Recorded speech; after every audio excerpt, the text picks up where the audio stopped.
Hello दोस्तों, मेरा नाम है श्रवण निषाद। आज हम इस वीडियो में डिस्कस करने वाले हैं एप्रिसिएशन ऑफ एसेट्स के बारे में।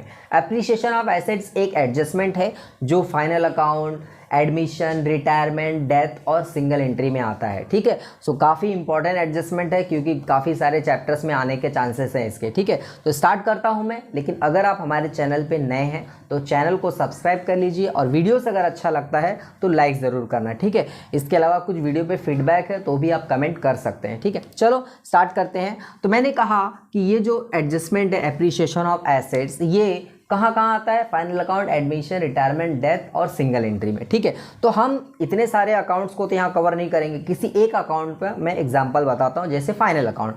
मान लीजिए कि फाइनल अकाउंट में ये एडजस्टमेंट आता है। तो फाइनल अकाउंट में ये एडजस्टमेंट किसके ऊपर होता है? एसेट्स के ऊपर। तो हम क्या करेंगे?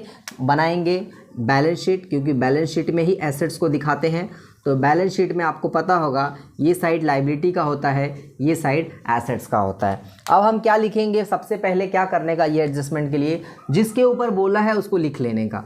तो मैंने एसेट साइड में लिख दिया है स्टॉक। क्या अमाउंट है? 60,000। कहाँ अमाउंट दिया हुआ है? देखो यहाँ पे दिया हुआ है 60,000, इनर कॉलम में लिख दिया। अब एडजस्टमेंट क्या बोलता है? एप्रिशिएट हो रहा है। स्टॉक क्या हो रहा है? एप्रिशिएट हो रहा है 10% से। एप्रिशिएट का मतलब होता है एसेट्स का वैल्यू में उतना बढ़ा दो, मतलब 10% बढ़ा देते हैं। चलो भाई, बढ़ाने के लिए हम क्या करेंगे? प्लस करेंगे। तो यहाँ पे हम लिखते हैं प्लस एप्रिशिएशन। आप पूरा लिखना, मेरे पास जगह नहीं है तो मैं शॉर्ट फॉर्म लिख रहा हूँ। कितना? 10%। ठीक है, अब 10% निकालना पड़ेगा इसके ऊपर। तो चलिए निकालते हैं।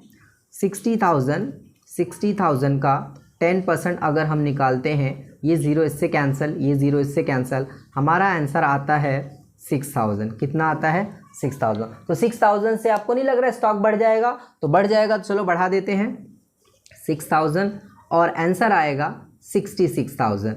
आंसर आ गया 66,000। ध्यान देना, आंसर आया आपको 66,000। अब मुझे बताओ, हर एडजस्टमेंट का आपको पता होगा 2 इफेक्ट होता है। अगर नहीं पता तो ध्यान देना, हर एडजस्टमेंट का 2 इफेक्ट्स कम से कम होता है। तो इसका पहला इफेक्ट तो हो गया, अब दूसरा इफेक्ट मारेंगे। और हम बात कर रहे हैं फाइनल अकाउंट का। तो फाइनल अकाउंट में इसका जो दूसरा इफेक्ट होता है, वो होता है प्रॉफिट एंड लॉस अकाउंट में। प्रॉफिट एंड लॉस अकाउंट में ये साइड जो आपका होता है वो लॉस शो करता है और ये साइड आपका प्रॉफिट शो करता है। तो मुझे बताओ, आपका स्टॉक जो है 6,000 से बढ़ गया, मतलब एसेट 60,000 से 6,000 से बढ़ गया। 60,000 से 6,000 से बढ़ के कितना हो गया? 66,000 हो गया, मतलब 66 हो गया। अब बढ़ गया तो आपका प्रॉफिट है कि लॉस है? आपका क्या है यहाँ पे? आपका ये प्रॉफिट है। तो ये डेबिट साइड क्या होता है? लॉस होता है। क्रेडिट साइड क्या होता है? प्रॉफिट होता है। ध्यान देना, डेबिट साइड क्या होता है? लॉस होता है। ये इसका डेबिट पार्ट होता है, ये इसका क्रेडिट पार्ट होता है। तो डेबिट साइड लॉस शो करता है, क्रेडिट साइड प्रॉफिट शो करता है। चलिए अब हम क्या लिखेंगे? यहाँ पे हम लिखेंगे बाय क्या लिखेंगे? Appreciation on stock. Appreciation on stock कितना? 6,000 रुपये। ये हो गया एडजस्टमेंट कंप्लीट।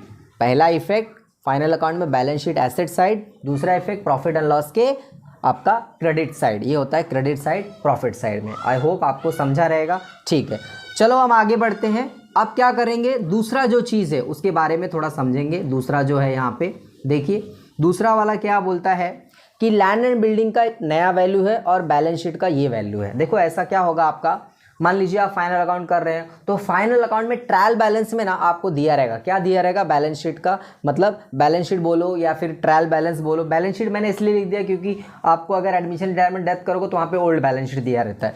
तो मान लीजिए कि बैलेंस शीट में या ट्रायल बैलेंस में जो लैंड एंड बिल्डिंग का वैल्यू वो कितना है? 1,80,000 है। लेकिन नया वैल्यू क्या है? 2 लाख है।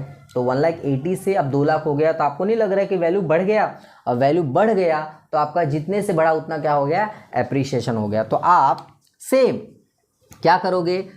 अपना ये एसेट साइड में लिखोगे लैंड एंड बिल्डिंग कितना है? 2 लाख रुपया। ये रहा 2 लाख रुपया। अभी आप लोग ज़रा ध्यान दो कि मैंने 2 लाख रुपया इसके सामने क्यों नहीं लिखा? क्योंकि ऊपर जो रहता है हमेशा ओल्ड वैल्यू आता है भाई, तभी तो ऐड करके न्यू वैल्यू बनेगा। सो यहाँ पे मैं लिखूँगा 1,80,000 रुपये, ये रहे, और इसमें मैं ऐड करूँगा एज अ एप्रिसिएशन बोल के कितना? डिफरेंट कितना है? 20,000 का है। डिफरेंट कितना है? 20,000 का है।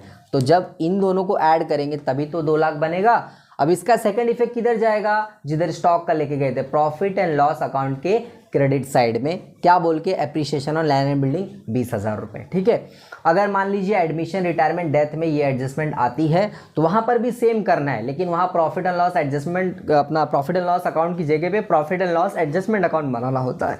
That's it. ठीक है, अब हम बात करते हैं मान लीजिए सिंगल एंट्री में। तो सिंगल एंट्री में आपको कुछ लिखने की ज़रूरत नहीं होती है, जो जितना से अमाउंट बढ़ेगा वही अमाउंट आपको क्या करना पड़ता है, प्रॉफिट बिफोर एडजस्टमेंट करके वहाँ पे एक अमाउंट आता है उसमें ऐड करना होता है, क्योंकि प्रॉफिट है ना भाई। तो स्टूडेंट्स इस हिसाब से हमने ये दोनों एडजस्टमेंट कंप्लीट किया। ठीक है, चलिए अभी आपको मैं एक देता हूँ थर्ड एग्जाम्पल, सो आप जरा बताइए क्या आंसर आएगा कमेंट करके, तो मैं चेक करता हूं और कुछ डाउट रहेगा तो रिप्लाई करूंगा। मैंने यहां पे लिखा फर्नीचर, आप भी लिख लीजिए फर्नीचर, कितना लिखा मैंने फर्नीचर यहां पे 75,000। अब एडजस्टमेंट बोलता है, एडजस्टमेंट क्या बोलता है कि फर्नीचर एप्रिशिएटेड बाय 9%।